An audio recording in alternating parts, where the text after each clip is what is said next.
Welcome. I'm your host, Dustin. And I'm your co-host, Dean. And today we have something a little bit different. We don't have a big movie star on the show or anything like that, but we do have a big horror community creator, Jeff Whitmire, who does a lot of horror oriented comedy skits and music. He likes to label himself the Weird Al of horror, which is totally true.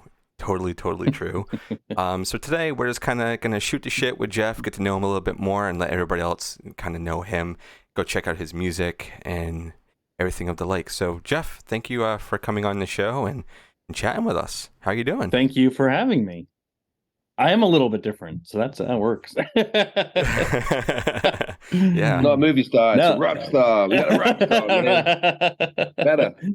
Hell yeah. No, thanks for having me on. I appreciate that. I've been listening to the show. You've been covering a lot of my favorites recently, so I was noticing that, and I was checking out the show and really enjoying it. Love it. Well, thank you for that. Like, I really do appreciate it. The show has, come a long ways, especially since we had the transition of having Dean be the new co-host with me. As everybody knows, before I had an old one, and now Dean kind of came in, and I think since Dean was here, since his presence was more than Aaron, and I love Aaron. Aaron's my best friend in the world, but since Dean is so rooted in horror, just like myself, it makes the conversations and everything so much better. And being able to bounce off with him and get him introduced to movies that he wouldn't be able to see over in the UK, like all the Screenbox stuff, which has been absolutely awesome. And Jeff, I know that you've been loving Screenbox lately. I mean, you did a song for the Outwaters, which was really good. What did you make of that movie, Jeff? I actually love it, and I knew when I first saw it, because I got to see it a little bit before it came out as well, because of the way things worked with the song and everything. So I was able to watch it like twice to write the song before it came out, and I loved it. But as soon as I watched it, I knew it was going to be polarizing. I knew it was going to divide people, and sure enough, I started to see it like amongst a lot of my timeline are diehard horror people. And I know where they tend to go a lot of times, and right off the bat I saw the divide forming, so but I loved it. I thought it was really creative. I've watched it actually 4 times and did a live tweet of it, and every time I watch it I pick up something new on it, and I love it even more. And I think, like a lot of people were saying, they talk about in a found footage film the pacing at the beginning and how long it feels it can take, and I know that I saw that same critique lodged at the Outwaters. I love the opening to the Outwaters, and I think maybe it's because I do get the whole music side of things and the whole listening to your song being mixed and getting ready for a video, and I love the opening, and you really started to feel like you were hanging out with some friends there. Very bad things happen too, I know. We didn't really get around to doing our official review of that, just because we've been Dean really has been super busy with his conventions and everything, so a lot of things we wanted to cover is either on the back burner right now, or we might not get to it because of how fast everything else is coming up. But yeah, I enjoyed that at Waters. I mean, I saw it when it was at Cinema Salem, when they had Tim Erickson perform there. They had some of the Screenbox people over there. It was awesome seeing it on the big screen with a great. I believe I tweeted that you were a lucky bastard for being able to go to that. Honestly, yes, you did. Yes, lucky bastards going to see it in Salem in a theater. You got to come over here, man. You as well. You're right. Yeah. He's with Damien Maffei as well, man. That's what I was like. You lucky bastard. Yeah. He's a dude. It's still crazy. Knowing all the people that we have talked to on here, and some of them are actually like sort of close friends now. And Jeff, I know you're definitely going to be one of them. I mean, we kind of we're talking on and off before on socials and whatnot, but now that we're really going to be solidified as friends now, and I'm really happy about that. So Dean, I know you have a bunch of questions over there for Jeff. This is going to be more of an open, kind of conversation. Nothing's going to be super like okay. I guess, straight to the point. It's just going to be more open, and it's kind of chatting and whatnot, getting everybody to know you, Jeff. Okay. So, Dean, I'll let you kind of start it off, man. Yeah, man. So yeah, I was listening to all the tracks. I thought they were great. I thought they were really funny. I thought some of your lyrics were so cool, like the way you wordplay. They were just, it was really, really clever.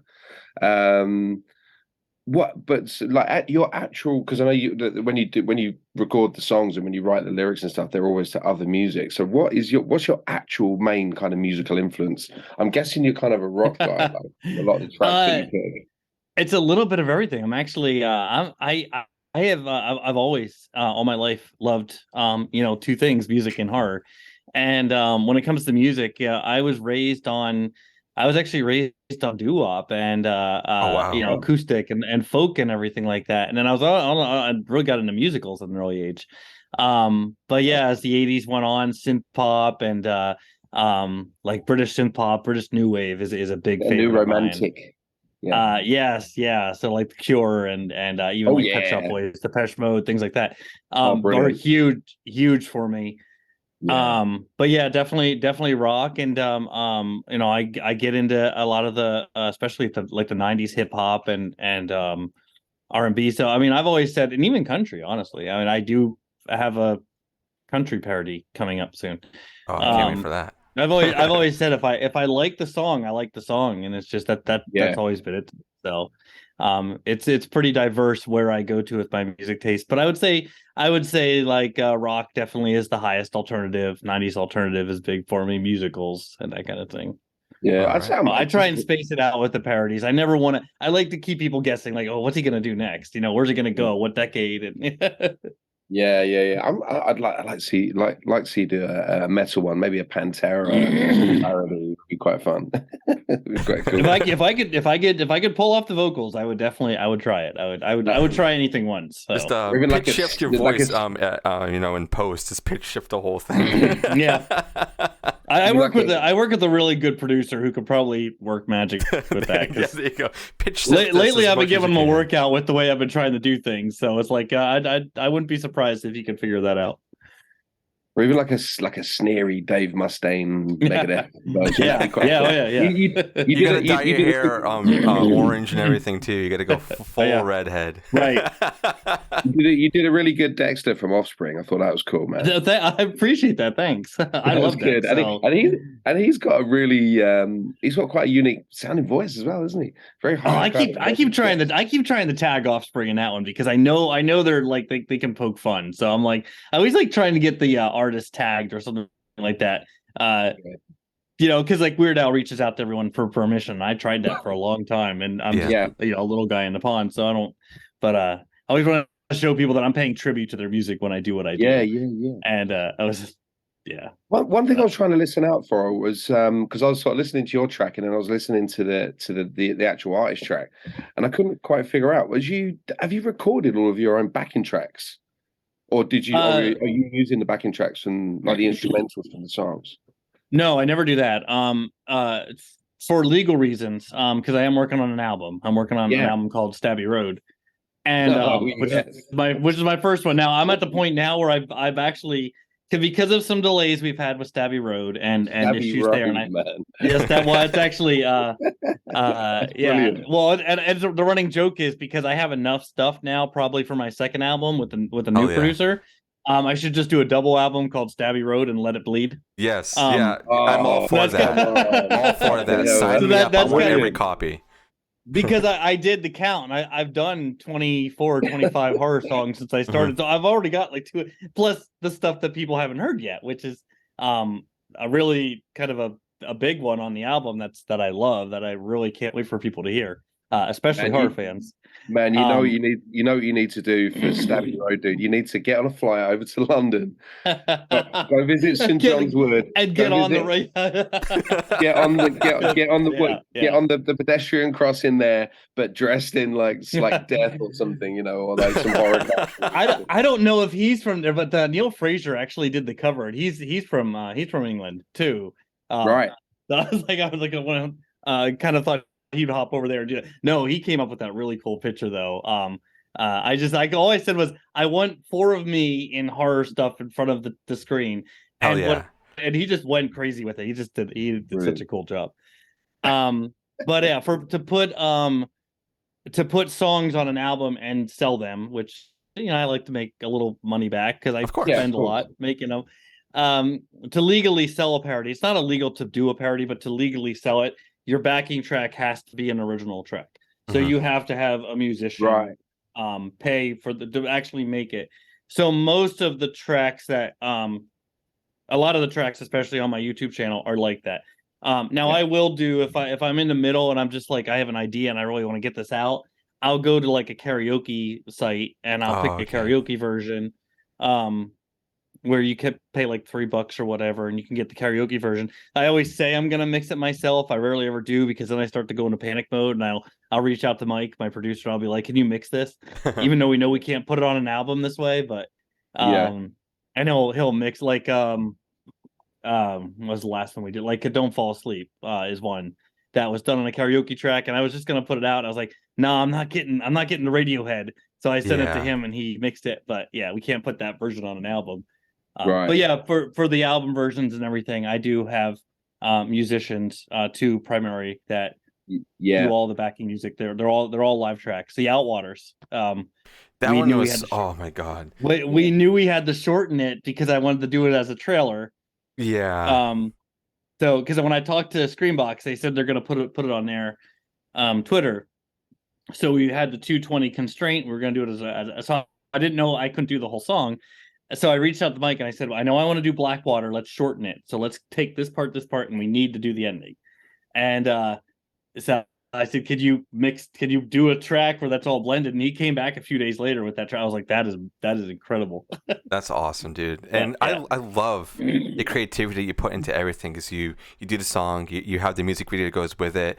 You always do like movie clips from the movies that you're doing. Yeah. Like Bob, that song makes me I cry laughing at that one, especially if I'm watching the video along with it. I'm like, this is so good. Like I was editing the video and I said people are either going to absolutely love me or they're going to hate me for this. Oh, it was so funny. So funny. And it's so catchy too. Like, you don't think, oh, I'm going to go listen to a horror parody song of a movie and it be catchy. No, they're all super catchy. Like, these are all radio hits. These could be on the radio and people being like, wow, this is really good. What is this? And I love that. I always try and go with the earwormiest song I can think of and how I can blend that in a way that you would never think they did. Like Brundlefly and Butterfly by Crazy Town. Like, I just like taking ideas like that you would never expect and doing it. But Mbop and Mbob was a big one. I think the idea popped into my head one weekend. Like on a Saturday morning or something, I said, "There's no way I could do this. There's no way I'm gonna make this a song." And by Sunday night, I had it written and recorded. Oh wow! So you I said if I can't get this out of my head, I'm gonna share it with the class. Does it usually take you a while to get like your lyrics and stuff together, or does it usually come together like really really fast once you have that idea? If I'm not, sometimes I'll get suggestions, or I'll get request, and they could take a little bit longer because I'm trying to maybe squeeze something into it a little differently. But a lot of times if the idea just comes to me, it doesn't take long. So if I'm driving and I hear Creep by Radiohead, and right off the bat I think Don't Fall Asleep. Yeah. Like a lyric like that doesn't take me long because I usually know I'm such a Nightmare on Elm Street fan, so I didn't have to do a lot of research on that one, or because a lot of times I'll sit down with the movie or movies before I write to kind of get that influence and remember little bits and pieces that hint. But like a song like Don't Fall Asleep, where it's just I heard the Creep song and I knew what I wanted to do with it. A lot of times those might take me like a day, and then I'll come back a day later or 2 days later, and I'll revisit it and I'll be like, okay, I can clean this up a little bit, make this funnier, and all right. And just try and clean it up a little bit. Yeah, that's what I was going to ask, like how you pick which song you want from kind of which particular movie. Whatever's playing on the radio at the time. Just turn the radio on. It's like with the wordplay as well, like Cenobite, Kryptonite. It's so good. It's so good. Cenobite is a weird one because and that's the one a lot of people pick, and Cenobite took us 2 days to do, Oh, which wow. is not typical. It is not typical. I don't even know if I was thinking Hellraiser at that time, but I heard Kryptonite on the radio and I was like, oh, Cenobite, that's it. That's the song. And I wrote, I think, those lyrics in about 2 or 3 hours. And I said at the mic, I'm like, dude, you're not gonna believe what this. And I'm like, he's like, I know this song. I can play it. That's an original track too. And a day later, he had the track. So I think we pulled that whole song together in a weekend and the video. Dude, you like are cranking them. It just flew that one, but that I think was a rarity to go that fast. But I think we knew what we wanted to do, and we just we ran with it. Well, you can definitely feel the passion too, you know. So hell yeah, man, hell yeah. Go ahead, Dean. Midsummer Nights as well. I was like, oh, as soon as I put it on and I heard that I was like, yeah. I still want to do an actual video for that one. I think we were kind of rushed towards the end, and so Christine, who's one of the people that sing, she was on Mbop and Cujo, you know, I think we wanted to get it out, so we didn't actually end up doing it because we don't live near each other, so we put that out. But that one, that's one where I just the idea of and that actually I think that the first person to toss that one out was not my. I had a different song planned for Midsummer, which one day I might revisit. It would have been insane to do. Like, I had lyrics for it, and I still probably have them written down somewhere, but it would have been a weird pick. What you should do is if you have an idea like that, some people do like a night and day type version. So you should do that one and then do like a night version of it. You know what I mean? That'd be cool. I've never rolled it out. And I don't think I doubled up too many jokes either, so I could probably do that. But I think it was my producer's girlfriend at the time was the one that just kind of, we were like chatting, and she just went, "Oh, Summer Nights." And I was like, "Whoa, that's brilliant! A duet. It's boppy. It's like it's everything that the movie isn't." I love that. I said, "Oh," and I said actually for a while I loved that song so much. The title of the album was going to be Midsummer Nights because I just really loved everything about that. But yeah, that one was really fun to do. Yeah. To make it like so dark and because I mean the movie's really about a relationship and the back and forth. So that one was fun. Yeah. And I love the movie a lot. So if you do a video and you do end up getting Florence Pugh to come and star in it, please let me come along. If that were to happen, I think that would be the epitome right there. That would be great. You've reached peak. I think she's another one we've tagged in her. I think we've tagged Florence a few times. And like, can you please notice us? Yeah. Well, we need this to happen. So anybody who is listening, make sure you're going to tag all of Jeff's songs with the corresponding bands or actors or anything within those movies. We need his stuff to be reached and be featured in. Like if they release a new DVD for your video to be part of a special feature, that would be hilarious. And I'm always worried about that. I never want to go overboard with it. And lately when I've been reposting songs, I've been trying not to tag anybody.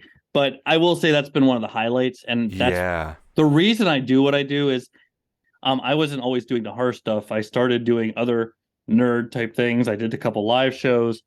Was picked up and was doing music for the Thump, which is the Funny Music Project. And so my first album, I actually have an album out called Deep Fried Superhero, has tracks about superhero. There actually is one horror song on there, but superheroes and Stranger Things is in there. Songs about like going to Walmart. Oh, hell so yeah. A little more of a standard like comedy type album. Songs about Fortnite, Atari.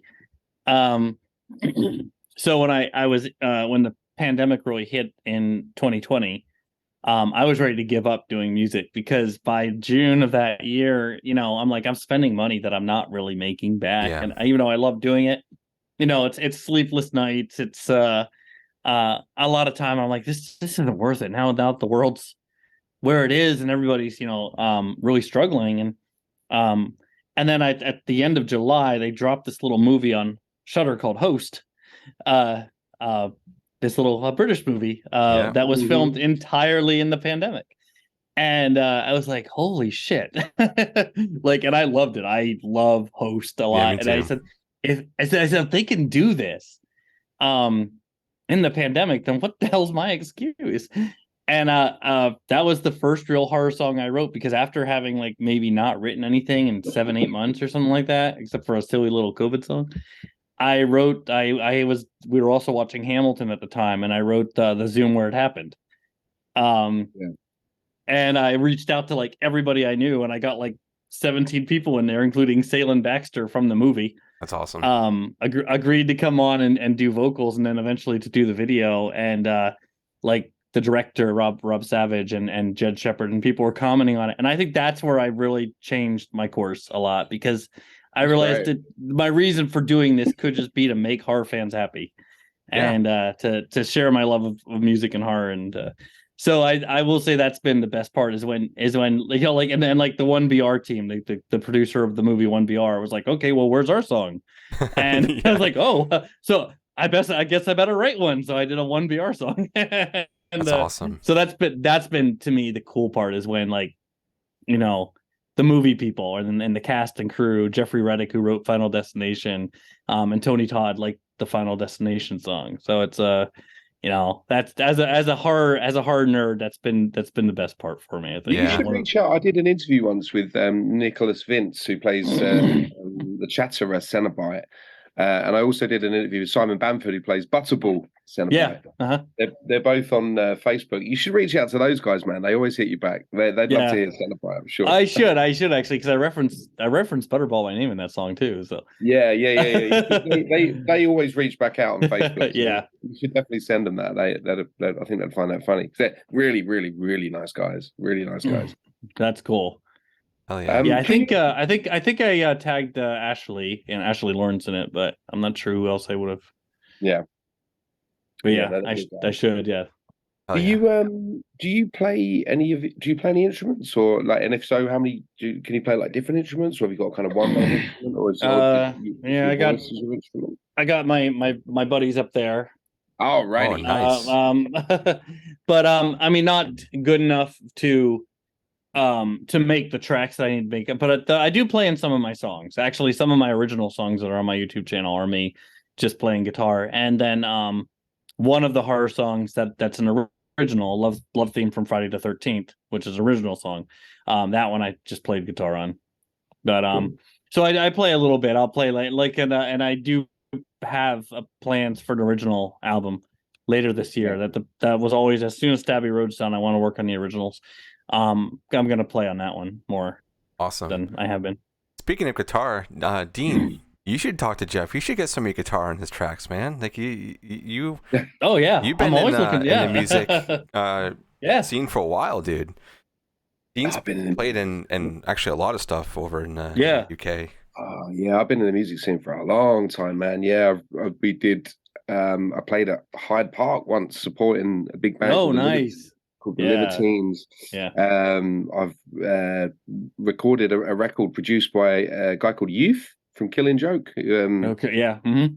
He's done like a lot of McCartney stuff. But yeah, man, I've been on the scene over here for years and years and years. Like mainly the kind of rock scene. But yeah, man. Yeah, that's awesome. That'd be really cool. Actually, I haven't recorded anything in so long, man. I started doing some recording during the pandemic myself, actually. I just never got. I work on so much other stuff. Like I just never got the songs over the line. I get them to a stage where I'm like, you know, you really start picking everything apart, and you've listened to it so many times, you really start hating it, and then you're like, but then you sort of don't listen to it for a while, and you come back to it, and you go, actually, no, this is good. You should finish it. Yeah. And then you listen to it on various different stereo systems, and you're like, oh, the fucking bass needs to come up, the drums need to go. Oh man, so I just never end up getting anything over the line, or I'll get stuff to a stage where all the music's done, all the arrangements done, it just needs vocals. And then I record the vocals. I'm like, they sound terrible. So then I'll just put them back to bed again. And that's just, you know, I'm really bad at that. But it goes in waves when how you feel about your own stuff, because nobody nitpicks a project more than the person that made it. Oh yeah, man. It's the truth. Like I said, I've been known, and anyone that works, like produces my music will tell you, I've been known to like dwell over a note. If there's one note that doesn't sound right, I will lose sleep over it, come back. We got to re-record that. So I get it. Yeah. Yeah, Yeah. yeah, I'm the same with vocal takes and stuff. Like, I'll listen. There'll be one little bit, and I'm like, "Oh, that bit just doesn't sound right." But I know if I go back and do it, not gonna sound right with the rest of the track, and I don't know. Yeah. Yeah, I Yeah. was But exactly I the just want to same sort of way. scrap it and start again, you know. Yeah, when I was younger and I was in bands, because I'm a drummer and I know a little bit of guitar. Like I still drum. I have my electric kit actually right over there that I play on every now and then when I have free time. So yeah, I know all about the nitpicking thing of being like, oh, this beat just does not sound good. Go back and record it, and everybody's in the studio. Be like, you're racking up studio time here. That's like another $100 because you want to go over there and rewrite this one little beat. So yeah, I've been there and done that. But your end products, Jeff, are phenomenal, phenomenal, and I want this album. I want to own every copy I can. Are you planning to have any kind of physical releases for? Is it all going to be digital? Yes, I love physical release. So yeah, there's definitely going to be there was planned because it was a Kickstarter. And we definitely planned for. Is it still up or? Oh no, this is always the part that I hated about the Kickstarter because things happen, life happened, like we talked about. I actually did the Kickstarter at the end of 2021. And I was hoping the album would be out in 2022, and I kept saying and I kept updating. All right, let's go for Halloween. That would be perfect for this.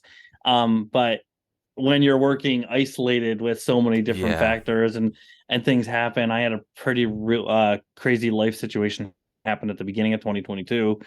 That kind of threw everything off. So yeah, it was a while ago, but one of the and like I said, we're actually down to 2 songs right now, so hopefully soon.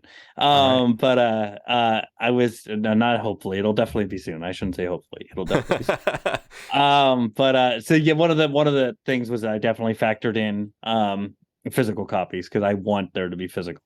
I love being able to, if I go to a show or something like that, like, hey, take this. So, yeah. If there's blood splattered vinyl for Stabby Road. Yeah, I was gonna say if you have a chance to get like a vinyl release, I mean that's gonna be hard. That would be cool. That would be cool. Yeah, but yeah. There was a lot of bands saying that I think it was like at the end of last year that there was a shortage on vinyl pressings because of how many people have been buying vinyls and getting requests for this. They've been on back order, but if you have a chance to do that, I will back it right now. Like right now, I'm not even kidding. Okay. I will look into it. I don't think I priced vinyl. I don't know if it's. I would imagine it's probably a little more than, getting a CD pressing. But I'll look into that. I'll check. Or if we ease into, like I said, if I end up having to do a double with Let It Bleed, because of the delays that happened last year. What's kind of funny is I don't tell the story too much, but I had a track list for Stabby Road that was all the way back in 2021. That was on the Kickstarter, beginning of 2022. This is the track list. And then delays happened. Yeah. Songs that were not on that track list, Cujo, Reanimated, Cenobite, Demogorgon, Outwaters. Like pretty much most of what I released last year was just me fiddling and not, so now I have songs that were planned for Stabby Road and then all this other stuff that came out last year. So yeah, I really feel like people keep joking and it makes sense. I probably should just do a double at this point. You should. Because I have the material for it, so why not? Yeah. Hell yeah! But I love Stabby Road, man. I love that. It is. It's so good.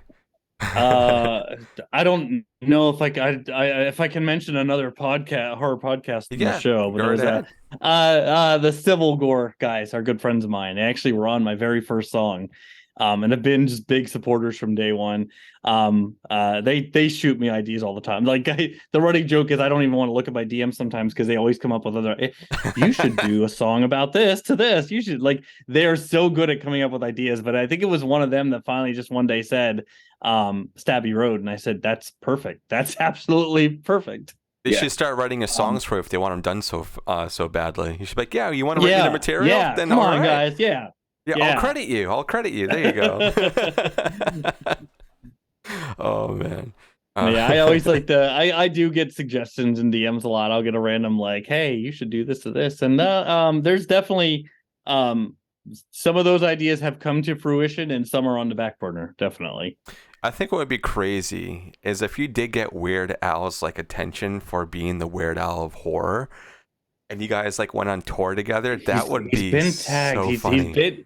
He's been tagged. I actually just saw him live back in August. But Oh, nice. he's been tagged. The one time I got his attention was when I actually did a parody to one of his songs. But that was before it was actually my favorite Weird Al song is Biggest Ball of Twine in Sarasota, or Biggest Ball of Twine in Minnesota. Oh, okay, yeah. And I did a song called Tickets for Weird Al in Sarasota, which is about a fated road trip across country to go see Weird Al in concert in Sarasota, Florida. And it ends with saving everyone from a giant hamster. And I managed to squeeze in like 55. I wrote it with my friend Deanne. We squeezed in like 55 song references to Weird Al. Wow. If you listen. And I posted it on Weird Al's birthday and he retweeted it. Oh man. So that was come on, Weird Al. And I was like, that's the only interaction I've had. I've never actually said like, did you like it though? Like yeah. Or anything. But and that's just how Twitter works sometimes. But I'm definitely the person that I'd love to hear what he thought of it or what he thinks of other things that I do. Definitely. Yeah, he's a hero of mine. He's an idol. I grew up listening to Weird Al. My stepfather is a huge Weird Al fan. We went to go see him. I think it was right before the pandemic. I think it was over here in Boston he played, and it was really, really good. It was a weird show though, because I remember he was on for about an hour. He didn't have any opening bands, I don't think, and then it just in the middle of his set, it seemed like it just stopped. So I was really confused. Like, I don't know if there was something that like happened or what, because he didn't even say, "Oh, this is the last song" or anything like that, and it kind of just stopped. And I was like, "What? What just happened?" But it was a great, great show, and I weird. love it. Yeah. Because we both looked at each other and we're like, "What just happened?" It seemed like it just stopped. There's like I felt like there's like another few more songs. He does some weird things at the end of the show, but I mean, when the show's over, like he'll do like the. So that's weird for it to stop like that. Yeah, I don't know if there was something going on for that show or whatnot, but it was a great time regardless, and I love listening to Weird Al. And now I love listening to you. Like I have all of your songs in YouTube playlist right now, so I can watch all the videos and whatnot, especially if I don't want to do anything. I just want to relax, or if I'm cleaning or something, I have you on in the background just because it's so funny. I even had your songs playing at work today, and everybody's like, "What the hell is this?" So I was like, "Oh, it's the Weird Al." Am I safe for work though? I don't know if I'm safe for work. Oh yeah, no, where I'm at, trust me, it's just us that are listening to it, so it's fine. Yeah. And a lot of the people I work with are horror fans too, so they love it. Oh, that's so cool. They're being introduced. It's awesome. It's funny because I rarely I have 5 kids, so I don't usually swear on my day-to-day, but when I get into the song mode and I just want to kind of sell that. So it's fun. My kids have listened to my songs and they're like, "Daddy." That's funny. I can't believe you just said that. Yeah, I have a son who's 5 years old, and I actually had him listening to some of your stuff. He loves it. He was laughing, he was dancing. I was like, "Yeah, this is great. This is great." So it's awesome. My kids love Halloween Road. That's their favorite. My 4-year-old will walk around singing Halloween Road. So. Oh man. Dean, I don't know if you have any other questions you want to throw to Jeff. I know you have a list over there. Yeah, man. So, which of the parody songs that you've done, like, have you had the most fun with? What one of you, from like beginning to end, have you kind of thought, "Yeah, that's my masterpiece, man"? Or what have you had the most fun with? That's almost up there with asking me to name my favorite. Oh, that's tricky. That's always a tricky one. The most fun though to do. I definitely really had a blast doing the big ones, which I will do in small doses, but like Zoom Where It Happened and Walkies for Cujo, that have several people all working together and bouncing off each other. I love doing, and they're both based off Lin-Manuel songs. I just realized that. But those are fun to do too. It's just and Final Girl is another one that had a lot of people in it. Those are fun to do. I definitely had a blast doing all of them. I would say though, the other one that just was it was quick but fun was Cenobite. It was just such a fun process because we knew we had something, I think, and that was a big one. But also I'm a big fan of The Last Drive-In. Oh, and I love Drive-In. I've done 2 songs for The Last Drive-In that were both original songs, Hey Joe Bob and All Hail the Male Girl Queen. And I think doing those 2 songs were fun for me because they were my babies. They were actually original melodies. With Hey Joe Bob, it was a lot of my music with with Mail Girl, I had a basic idea in mind for a melody, and Mike just took it and ran with it with the electrics and everything. Yeah. But doing those, I think, were a lot of fun for me because they were original songs too. Oh, yeah. And getting everyone involved and part of the video. And did you get any nods from Joe Bob? Oh yes, I actually sang that song to him live. No way! Wow. No, that's cool. That's my badass moment in life. That's that's an accomplishment right there, man. Yeah, there's a video I occasionally drop online, but I actually met Joe Bob and Darcy at a con, and they knew of the song. Wow, that's cool. They've been big supporters from the beginning, especially after Hey Joe Bob, and in fact, I went to the Jamboree first, and I'd always said I was going to serenade him, and I got up to the table with Darcy and Joe Bob, and I froze. And even Darcy actually said, she's like, "Weren't you going to serenade?" And I was like, "It's really loud in here, Darcy." And too much going on. And then I was there's just so much going on, and I panicked. I chickened out, and I was in my car on the way home, and I was like kicking myself. Next time you get a chance. So I went to Monster Mania a few months later, and they were there again, and I sang "Hey Joe Bob" to him, and awesome. He just got this big smile on his face, and Darcy gave me a hug and said, "You rocked," and that was definitely one of my happiest moments. That's cool. Yeah, that's awesome. I'd love to meet those guys, man. I'm a huge fan of those guys. Oh, they're so good. Darcy, actually, I know she really appreciated All Hail the Mail Girl Queen. She was retweeting it, and she said that really made her. So yeah, that's good to know that they're really cool as well. They're not as big over here in the UK as they are in America, but I mean, I discovered them through Shudder. Yeah. I'm hooked on his shows. Unfortunately, though, when they play the Joe Bob shows over here, we only get just Joe Bob. We don't get the movies along with it. Oh, yeah, because of all the rights issues and stuff. Everything. Yeah, well, I know friends in the UK try and stay up to do the live tweets on Fridays, but it starts at like 2 a.m. there or 3 a.m, like beginning, and I know that's not easy either. Yeah. So yeah, it sucks, man. They never used to. I think the first couple of seasons, or there was I don't know how. There's probably loads of seasons, but there was a couple. Now, there was a couple where they did have the movies, and yeah, I used to love it because you'd get some of the guests on, wouldn't he? And then they'd sort of have like an interlude halfway through. And gotta love region locked copyright. They've stopped doing that now, but that's so badass that you got to serenade him, man. That's very cool. I'm hoping to meet him one day as well. He's a cool dude. It's one of those times where I would say meet your heroes because he is as cool as you would expect. Yeah, I've gotten to meet him twice, and and he's so laid back, and he wants to talk to everybody. And if there's a line when they're supposed to shut down whatever they're supposed to shut down, he will make sure he gets through that line. He's just such a cool guy. And Darcy is amazing. Yeah, I was really gutted because I almost made it to, was it last year's Jamboree? I think I missed the mark. I think I was just about to buy my ticket, and then it was either a work thing that came up, or I had something going on with my family. I don't remember what, but I was so gutted. I was like, I'm finally gonna make it this year. So I'm keeping my eye out for whenever there's an announcement, because he actually came with his the tour that he does, the Redneck tour. He actually came to my city, and when I went to go buy the ticket, it was like the day of, and it sold out immediately. I was like, "Are you kidding me?" Right. Oh my god! I was like, "There's no way. There's no way this is happening again." It's nuts for how big they are. Crazy how big they are. Yeah.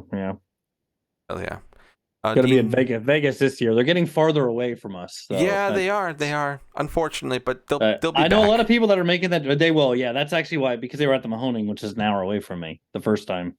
Yeah. And I wasn't even going to be able to make that one just because of some things. And then someone said, "Hey, I got a ticket for you," and I was able to run out there on Sunday and hang out all day Sunday, which was awesome. That's awesome. Dean, you got anything else on your list over there? Yeah, man. Yeah. So, how long have you been a horror fan? Have you been like a lifelong horror fan? Oh yes. And I know this is one of those questions that's always really hard to answer for me. But what's your favorite horror movie? No, I can answer both those. Actually, I've been a horror fan for 46 years, my whole life. As early as I can remember seeing a horror movie, I should say, which was, I believe, Halloween. I always say that's my first one. I saw Halloween young. And Wow. like 6 or 7, I think. And Jaws was definitely one of the early Oh ones yeah, too. Jaws. That fucked me And up as a kid. well, and I'm known for being a shark guy. Like I love the shark movies. The crazier, the better. Yeah. Every Sharknado, house shark, ghost shark, Oh, hell five-headed yeah. shark attack. I love shark movies too with a passion. Keep them coming. The Meg 2. I'm ready. Yeah, I love a shark movie. I've got one here called Shark Exorcist. I haven't watched it yet though. Oh yes. Oh, Well, nice. Shark Let me know Exorcist how is that is. it's interesting. I always Another love one that that response. There's another one that I know because I'm this. I love really kind of tacky shark movies as well. And I was looking. There's one called Sharkenstein, and there's one called Oh yeah. Sharkula. Oh Actually, I've seen those. Yeah. Well, Jeff the Kirkendall, posters. who's in a lot. They're from the Polonia brothers. Do them and Right, I need to see them, man. Yeah. I can't find anywhere to get them over here, and we have to. They don't have them on Tubi there. We don't. I haven't got Tubi. No. Okay. I think I have to import them from the States. But Right. yeah, I need to see those, man. Sharkula. Okay. Yeah, they're good actually. The guy Jeff Kirkendall, that's in a lot of them. He's also very he loves talking to fans on Twitter and everything. But yeah, definitely check those out. Brilliant. But so they're a lot of fun. But yeah, what's your favorite movie? Train to Busan. Train to Busan is my favorite horror movie. Which one? That one. Train to Busan is my favorite horror movie. Oh, Train to Busan. Of all time. Yeah, Train to of all Busan. time. Wow. Okay. Mm-hmm. Of all time. It was 28 Days Later for a long time. Until Train to Busan came out and just kind of took it that one step up for me. But yeah, it's that's an interesting pick, man. That fucked me up, man. That fucked me up. That movie gets a lot of love. That's why people always say, "Why do you like it? Look at the ending." And I'm like, "That's why I like it, because it does everything it sets out to do, and it's not easy, but it's to me a perfect zombie movie. It's intense, it's scary. They set up the characters so well just to get those gut punches ready to go, and then once they start hitting, and they don't let up. And to me, that's the perfect movie for me. Yeah, and of course, us Americans over here are remaking it. Why? Yeah, I don't know. We'll just leave it be. We don't need to remake everything. I will say I'm intrigued by the director choice, though. Yeah, there's. Who have they got to direct it? I'm not gonna butcher the name, but Tiho, Tijo. He's believe he's Taiwanese or Indonesian. Yeah. Indonesian director. He did the Safe Haven segment of VHS 2. Mm-hmm. And I saw the Devil. Yeah, I saw the Devil. So he did the he also did the Cyborg section of VHS 94. Oh, that's right. Okay. That's right. But he's definitely a visionary, so I'm curious to see what he does. Yeah, I mean, interesting. Yeah. Who knows? Maybe it'll be better. I doubt it. Usually remakes over here. That's a high bar.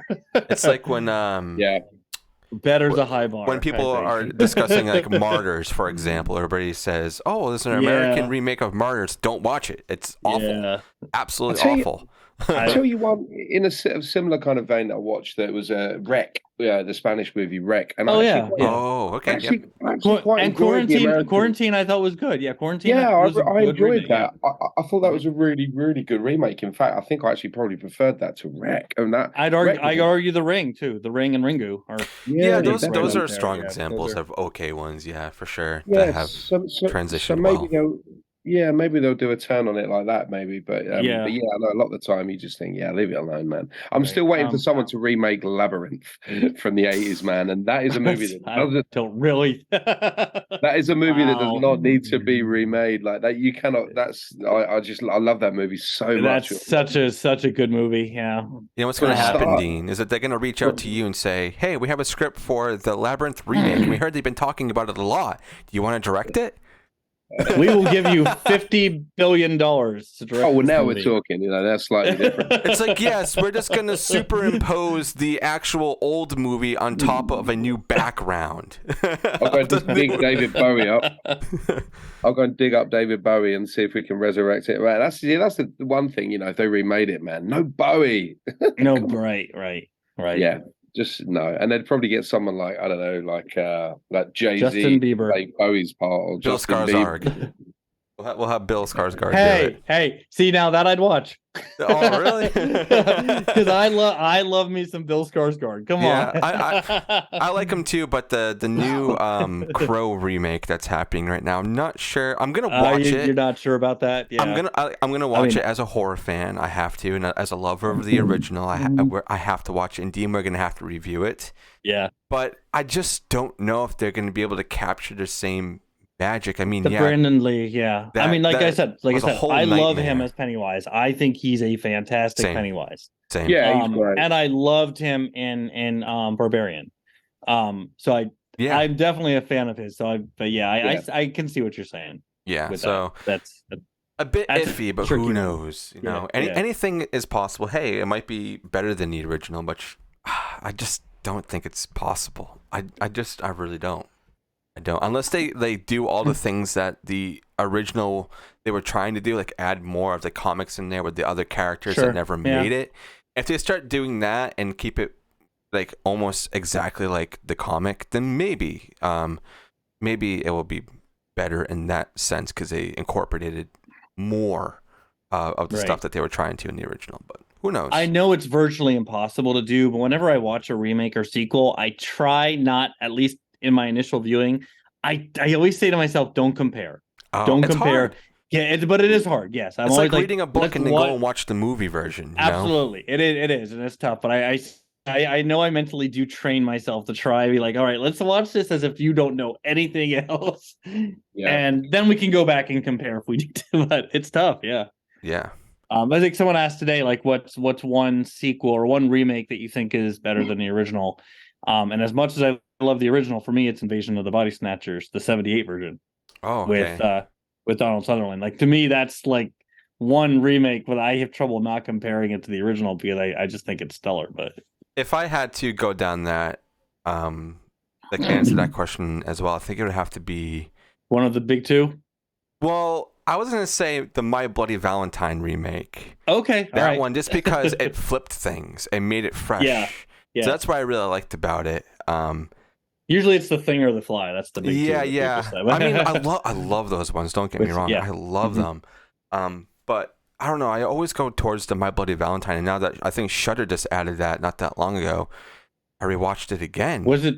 Oh, it was the new one, right? It was the remake one, and I watched it again. I was like, wow, I remember how much I love this, because of this, how much they flip and they divert your expectations and what you think. Oh, this is what happened in the original. It's gonna happen again, and then it doesn't, and you're like, well, okay then.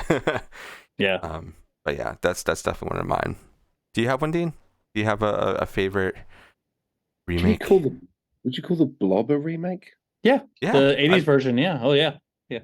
I'd probably say that. We covered that on your podcast. We did, and I'd never seen it. That was one that we actually pulled. I did a section on my old podcast that was called "Oh my God, I can't believe you haven't seen that." And the title of the section, and that got picked for me because my friend Dan picked it out, and he was like, "Have you seen the Blob, the remake of the Blob?" I was like, "No." He's like, "What?" That's another one that I think puts a good, like you were saying, puts a spin on it. It puts a new spin on the original, which is good. Yeah, I like the Blob remake. It's a lot darker. Yeah. Oh yeah. It is great, man. And the effects are amazing really too. Good kills. Yeah. Oh yeah, I love it. I was also quite a big fan. I mean, I don't know. I don't think I prefer it to the original, but I did really like the remake of The Evil Dead. Yeah, I mean, it wasn't really a remake. It was that's the thing, though. It was more like a reimagining, I'd say. Yeah, there's a lot of people say that it may be like a continuation or something like that, or like not like an alternate universe. But a lot of people say it's like, that term that everybody keeps like throwing around is a requel, and stuff like that. That's what everybody was thinking. Yeah. But I enjoyed that one a lot, and I'm really, really excited for Evil Dead Rise. Oh yeah. Super excited. Coming very soon. Yes. I just wish they want to put it on the exact same day as Beau is Afraid.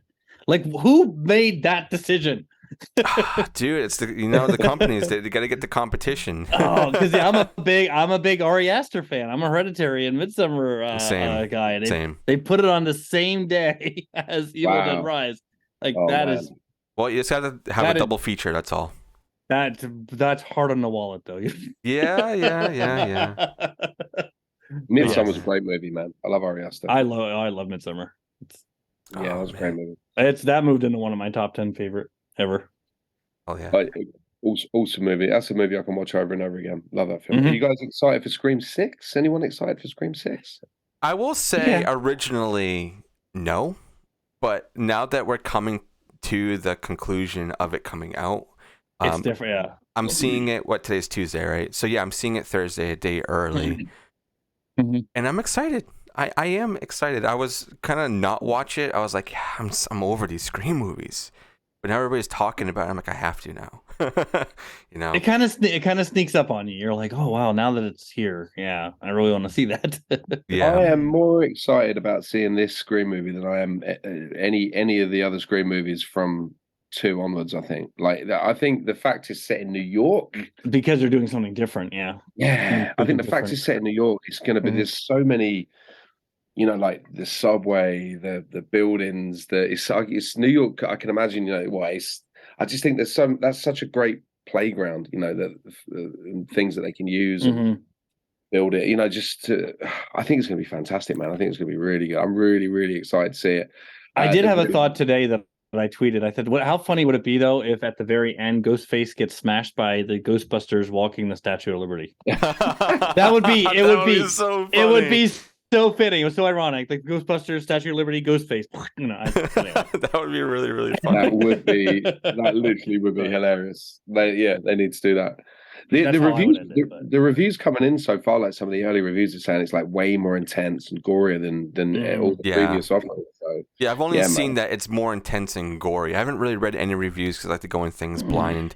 Especially Dean, since we're going to be doing a review on it, I want to try to stay away from other people's thoughts and things so it doesn't get into my mind and me. Yeah, I was be supposed to be seeing influenced. it Friday, but I can't get there till Sunday now, man. I've had an event coming. Dean, no! I'll fly over and we'll go on Thursday. Yeah, over yeah. right I've got an event that's coming at the weekend, so now we can't see it till Sunday. That's so right. I know I'll there's just have to go going to be see so it many twice. people. So many, There's so many people going online, talking about it and giving shit away, and I'm like, no, shut up, shut up, I don't know. I actually probably can't see it. I know I'm probably going to end up getting it spoiled, unfortunately, because I probably can't see it this weekend. But I'll do my best to dodge. Yeah, you just gotta mute everything on all the socials so you don't get anything like that. That's the smartest way of doing it. But Jeff, do you have any like really anticipated horror movies coming out this year? Like, is there one that you're really fixated on above all the other ones that are coming out that have been announced so far, anyway? Of this year, I would say the big 2 that I'm really focused on are the ones that drop on the same day, which would be Evil Dead Rise and Beau's Afraid. If we're counting that a horror movie, it's Ari Aster, so it's gonna have some sort. It could of, end up being full blown twist. horror, but Evil Dead Rise is definitely up there for me. I think those right now are the big 2 that I would be the most excited for. Although I am curious to see what they do with The Exorcist. I kind of let that escape my mind because I just don't know how I feel about David Gordon Green ruining another movie that I love. I feel like you can't say it without, like, you have to cautiously go, okay, well, let's see. I mean, Halloween 1970 is my favorite horror movie. I have Michael over here behind me, multiple versions of him. I love 2018, and then Halloween Kills. I was like, it's all right for Kills, and then Halloween Ends. No, no. Only the last 20 minutes of that film, I'm like, that's Halloween. I really, really like that. Dean, I know you and Dan both liked it, right? I enjoyed it. I mean, I'm not as attached to that. I love the Halloween movies. You both liked it? That. Oh, man. So I'm the odd one out here. All right. So actually, the 2018 trilogy is actually my favorite of the timelines. All right. I'm going to see myself out, and I'll see you guys later. No, I get it, though. I get it. I get why it wouldn't be someone. Like, I will be the first to say, I totally understand. Yeah. I I just can don't think understand they why. needed to go past 2018, in my I opinion. can understand why like a diehard Halloween fan would be like, that's not a fitting ending to the whole sort of Michael saga, because it did just literally go somewhere completely different.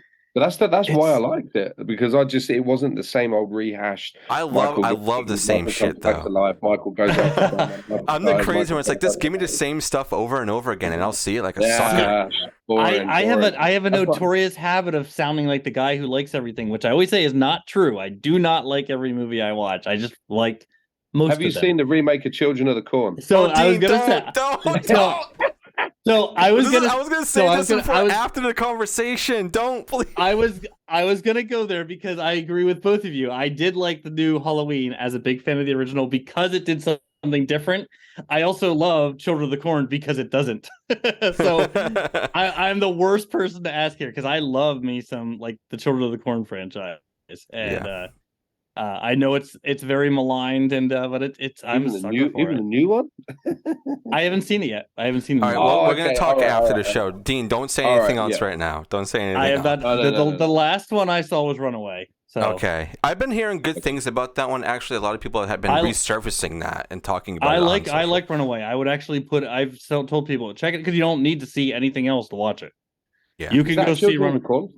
It's directed by John Gulager, who directed Feast. Oh, okay. Feast movies. Those movies are nuts. That's why I was kind of used that as my selling point. I'm like the guy, and he also did Piranha 3D too, but he did the Feast movies. I'm like, check that one out because it is a good movie with a lot of great visuals, a good story. I'm not going to sit here and say it's like a masterpiece. I'm not going to, I won't lie to you like that. But it's a watchable one. Yeah. Okay. All right. What installment would that be? That'd be like the 10th one or the 9th one? Or there's like loads of them. Runaway is the 10th one. The one that just came out is the 11th. Yeah. Yeah. There's a lot, and but just leave it at that. We don't need any more. Okay. no more Children of the Corn. No more Children of the Corn. But please go listen to our interview with Kurt Wimmer and oh God, the other actress. Sorry, I so many people we've been interviewing. Everybody's name. You've been talking to so many people lately. Kate. Yeah. Yeah, Kate, that's right. Yeah, that's the problem. But it's a good problem to have, I guess, running a podcast that's surrounded by horror fans talking and to so directors. many people, right? It's talking to so many people, making friends, and then when you want to reference the people you're talking about, you forget their names.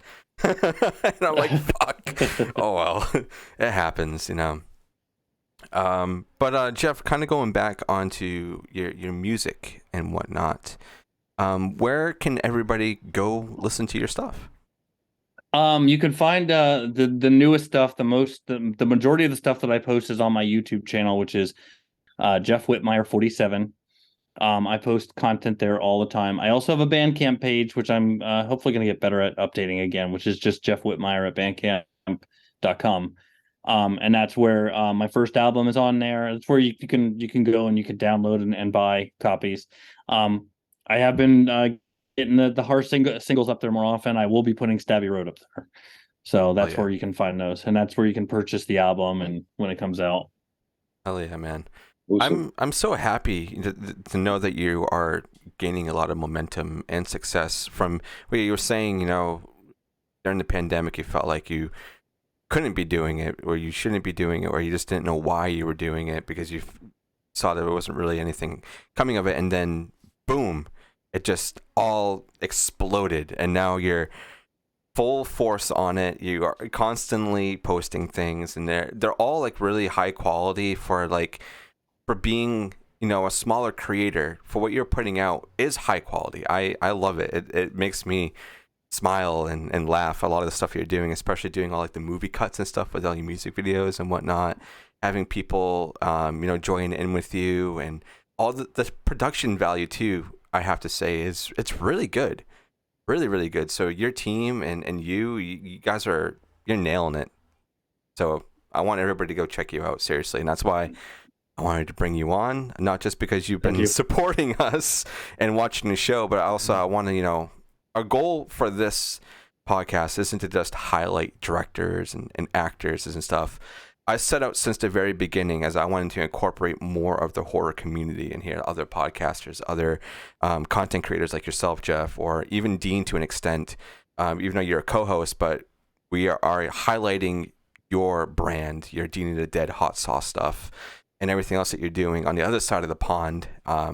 So I love having these kind of out-of-the-box conversations, not being here to promote a movie or highlight a movie, but promote somebody's single career and for them to be getting more traction with, you know, more people that will listen to your stuff and whatnot. So I'm happy to have you on, and I love listening to your shit, man. It's great.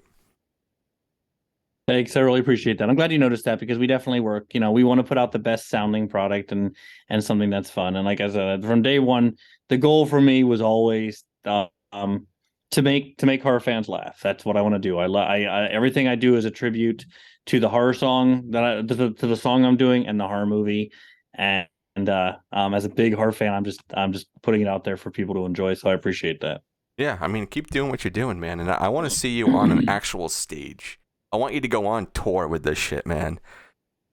Mm-hmm. You need to. Dean, you're gonna be the guitarist. You can go play for Jeff. That's what I need. I need a band, because I don't really have a band to do that with. So I would need to put together a band. Hey, I'm a drummer. That's step one. There we go. Dustin. I'm a drummer. We got it. Yeah, we got it. I'll get on a plane, man. Any excuse to come to the States, dude, I'm there. Yeah. Hell yeah, dude. Let's do it. Seriously. Dean, I don't know if you have any final questions that you want to throw to Jeff or anything like that. Jeff, is there anything you want to ask us? I know that you listen to the show a lot, so I don't know. With you listening, you're like, oh man, I wish I could ask them this or something like that. Because sometimes our guests are like, yeah, I have a question for you, so I'll throw it to you. Do you have anything? Sure. Who would be your dream guest? Dream guest? Who would be, if you could pick one dream guest to have on the show, who would it be?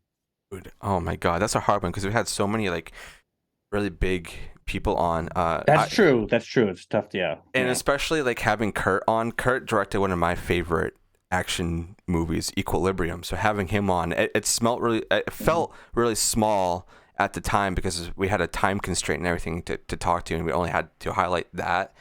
But that was really, really big. But a dream guest. A lot of the people I would love to have on are so old now that they wouldn't even know how to go on Zoom. You know? But I would have to say, like, as a huge Halloween fan, it would have to be either Nick Castle or Jamie Lee Curtis. Those are mine. Yeah. What about you, Dean? I've got like 5. Well, go ahead. Maybe they'll hear this and they'll come on. I mean, they're pretty big asks. Hey, you never know. It would have to be a toss-up between Tim Burton. Okay. Oh, wow. Yeah. Bruce Campbell. Okay. Johnny Depp, because I love Johnny Depp, man. That's a big ask. Yeah. That's a big ask. He goes, doesn't he like go and visit England? Right? He comes over there all the time. And Robert Englund. Robert Englund. I'm working on something with Rob Zombie's brother at the moment. Not music related, but just product related. So you never know. The Rob Zombie one could happen. Yeah, right. Dean, you are our foot in on that one, dude. You keep riding that train. Yeah. But I think, like realistic, I think Robert Englund would be a dream guest, man. I'd love to chat with Robert Englund. I've met him a couple of times. Yeah. He's really cool. He's so into what he does. You know, he's a real actor's actor. You know, and he's very. You know. Do you want to tell your story again? And that's okay, Dean. You can go. You can tell your piece. I don't know, man. I've said it so many times. Just on the do podcast. it. Jeff needs to hear this. I haven't heard it. I haven't heard the story. Oh, you've heard it? No, I haven't. Say it. Oh, it's not really much of a story. No, I met him That's a few hilarious. times. I met him a few times at a comic convention. And I've had a chat with him a few times. His wife's actually bought hot sauce from my stand. I didn't even know it was his wife at the time. Then we got chatting. And I was like, "Are you here a weekend?" She said, "Yeah, my husband's signing." I said, "Oh, who's your husband?" "Robert Englund." I'm like, "What? I just sold you those. Take your money back. You get them for free." But no, I was walking upstairs in the London Kensington Olympia's a huge venue. It was on like 2 floors, and and it was packed. And Robert England was kind of sitting over yonder, and I was kind of just fanboy watching him and like stalking him. not I'm gonna stalking him, get you. just watching from afar, like, just like gazing at my hero. Like, it's Robert England just Don't sitting. fall asleep. Yeah. And then so he had problems with his throat. He kept coughing. So then he stood up and he walked into the nearest bathroom, you guys call it. So my partner was like, "Go on, go in there. Go in there. Robert England's it." And I was like, "Well, I do need to go for a slash." All right, cool. Okay. So I've kind of walked into the bathroom. It's just me and Robert England in the toilet. And he was sort of like leaning up against the sink and he was staring into the mirror and he was like going, like clearing his throat. And I was like, I don't want to bother him. I'm not going to say anything. I don't want to bother him. We're in the bathroom. I'm not going to bother the guy. So I just kind of went into one of the stalls to do my business, and he's I heard the footsteps and he's come into the stall next to me, and then he's I heard it like unzip, and then he's taking a piss as well, and he's like clearing his throat. Freddy Krueger is taking a piss next to me, man. Like, what the fuck is going on? And then any minute I'm just expecting the glove, and he's clearing his throat, and you can hear that Freddy, that right, yeah. I was just thinking any minute now the glove's going to come underneath the stool and just grab my nuts or something, It didn't. I didn't, and he left, and then I left, and none of us said a word to each other. But we did share that moment where we both took a piss next to each other, and I will take that to the grave, man. That shows and I get it, but that shows a lot of restraint on your part to not say anything. That's crazy. Like, I'd be like. Oh, I know. You should have just snuck a Freddy glove under the stall. Yeah, yeah. It was a big. Can you sign my lozenge? It was a big bathroom as well. It wasn't as if it was like a small confined space. So I could have even still given him his space, but spoken to him from afar. But I don't know. It just didn't feel right. I didn't want to I could tell that he wanted a bit of quiet. Just a moment. Right. You didn't want to invade that, like. Yeah, space. I could tell. I get it. Yeah. His line was so big for people to meet him, and I think I could really see he was struggling a lot with his throat, and he was in there trying to clear it. And I could tell he just wanted a moment. And he, when I walked in, he didn't even kind of make eye contact through the mirror. He was just in the zone, and I was like, and I was literally like, no, I'm just going to leave him to it, So, which is cool, because that's one of those things that I think you think about with celebrities is that you're in that mode, but like they're line after line after line after people, and he probably just wanted that time away. Exactly. So I just thought I'd respect and give him show him some respect. And his lines get huge. Oh yeah, they do. Yeah, they do. Yeah, they sure do. And he's getting older, man, as well. He's like Tim Curry lines, dude. They're busy and they're loud and it's warm and it's hot and and I just sort of give him that minute rather than having another fan hassle him in the toilet as well. Right. Yeah, that makes sense. Yeah. But I got the story out of it, so it's pretty cool. And I've met him a few times, and he's really nice. He's really cool. He just loves his fans. He just chats. He talks. He loves talking about films. Show Jeff your Freddy shrine. Oh, I don't know if you can see it here because he has a really cool light box. It's like it's so cool. Oh, that is very cool. There's like a lot of kind of memorabilia in there. There's like a signed glove and there's some other signed stuff in there. And for people who are just listening to the audio, we were showing Jeff Dean's light box of all the Freddy stuff. So go watch this on YouTube. Cool. It's so awesome. I love horror memorabilia. That's another thing that's so great about being in the horror community or just a horror fan in general. Is like you don't really get this type of stuff with any other genre except for maybe no, like I was actually jealous of your Art Krispies box right there. Oh, you can still go buy it. You can go buy it. I heard. Yeah, that's cool. Yeah, they're really cool, and I got the Outwaters USB right there. I know that we both got a box. I got all the other stuff right over here. Yeah, that was really cool and nice of them from Screenbox and Outwaters. And Screenbox noticed it too. When I opened the box, I had already filmed the video for Outwaters, and I pulled out the missing poster. So I ran downstairs, slapped it up the wall behind here, and refilmed that scene so the missing poster would be behind me. So I just reshot that, and they noticed. They're like, that was really cool. I'm like, yeah. Hell yeah. Screenbox has been great to us. We have some screeners on the list right now that Dean and I are trying to get to. But as everybody knows, Dean's schedule right now is extremely tight. So sometimes they don't get to all the things. I try to, if Dean can't make it, I usually try to reach out to other guests. And Jeff, you're going to be probably on that list now to come over and fill a spot and whatnot. And actually, this week I launched a new mini episode series that Jeff, I also want you to be part of for a couple of them. We'll work out some dates. I'm now going to be highlighting 2 movies on Screenbox that everybody should watch, whether new, current, or a possible subscriber. It's called Screenbox Essential Picks. Now, they are not like your typical essential things like, Texas Chainsaw Massacre, Halloween. It's more stuff that maybe isn't highlighted as much, doesn't get a lot of views or anything like that. As the movies I did this week, which was Homebound and Bedeviled, there's like less than 100 reviews or anything. Bedeviled disappeared, I think. I swear it's gone. No, that surprised me. All right, hold on, guys. I think it's unless it reappeared after, like, the day after I watched it was gone. No, don't tell me that. I mean, maybe I must come out. No, it's still on there. It's still on there. Okay. Oh, you scared me. I'm like, oh my god, I just highlighted that one. Now it's gone. It's not showing. They must have moved on my list because I had just it would be Bedeviled would be back here by Oxhead Village and Awakening and Outwaters, and it's not there. If you search it, it comes up. Okay. Were you asking, Dean? When it came out, it's an older movie, right? So 20 on IMDb it says 2016, and on Screenbox it says 2015. So there's 2 Bedevileds too, though. Yeah, there's one from the early 2000s, and then there's a newer one. Right. The one I'm talking about has like a guy with like a bow tie and like a blue suit with a grin. So yeah, that's what we're doing weekly. See, that is a different one because they just had a Bedeviled show up that was from Korea that I watched. Yes, yeah. It was a Korean revenge film, and then it disappeared the day after I watched it. Yeah, well, we're clarifying here so everybody knows, which one to watch, but I'm already confused. I'm already confusing people. See? No, it's all good. It's in the thumbnail, so you guys know what movies I'm talking about. So yeah, I did Homebound and Bedeviled, and every week, either once or twice a week, I haven't decided yet, but I'm going to highlight two movies in Screenbox's library, whether it's an exclusive. Obviously, if it's one that Dean and I have already like covered on the show, I don't think I'm going to highlight those unless the guest that comes on picks that. But that's what we're going to be doing.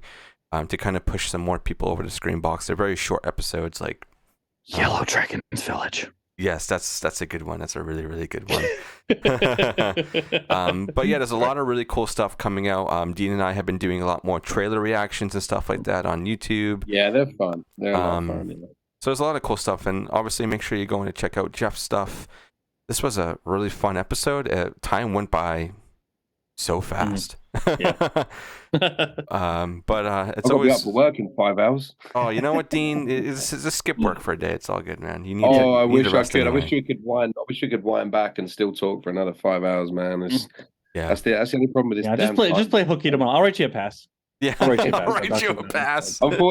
Unfortunately, I work for myself, so I could. It's gonna be hard to fool you. Okay. I could technically take the day off, but then it kind we just have to convince Dean that he's not Dean. That's all. We gotta find a way to convince him. This is some Fight Club level stuff right here. Oh man, the one thing about working for yourself is your willpower game has to be so strong on it, man. Otherwise, because I used to way back in the day when I liked to drink. I still like a drink, but when I like to drink. I was never showing up for work. So now I actually show up for work and I work for myself. I'm so like kind of on it. I'm like, right, and that's my work ethic for everything now is I'm always just like, way more focused. But sometimes it really sucks. Yeah. I don't want to get up for work tomorrow. I want to stay chatting horror all fucking night. But no. Oh yeah, dude. That's all right. We're gonna get there eventually. I also need to get paid. Where we can just do this forever and not have to worry about anything else. That would be good. Yeah, that would be good. But Jeff. But yeah, man. This was a great time chatting with you. Thank you for being here. Thank you. If you want to hang out for a couple minutes after we end this and we can chat a little bit more. Dean, as always, man, thank you so much for taking the time out of your busy ass schedule to come and do these little episodes with me and whatnot. Man, I love it, dude. You know that was you don't have to thank me. I love it. Well, I have to thank you all the time because I mean, you're my best bud, dude. Like you're my life force. I love doing this shit with you, and I don't think I could do this really without you. So thank you so much for taking your time to come and do this and bring a new light to the show. And Jeff, it was great talking to you, man. And everybody, go check him out, please. Go check out his music. Go support him wherever you can. There's gonna be some really cool stuff coming out, and I can't wait to hear more. All right, everybody. We're gonna catch everybody on the next one. I don't know what we have coming up next, but I'm sure it's something good. So keep an eye out for it, and go support Dean if you're in the UK, and Jeff everywhere. All right, everybody. We'll catch you on the next one.